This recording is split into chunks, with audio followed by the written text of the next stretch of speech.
Ready na ang aking pang sinigang. Ayan, kumakain ba kayo niyan? Ako na-miss ko to.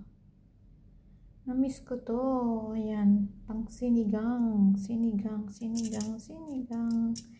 Salamat sa nagbigay ng mga kapwa OFW. Na-miss ko siya.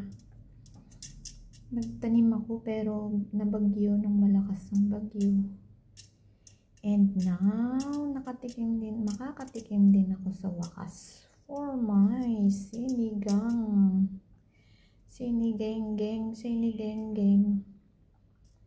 O, diba?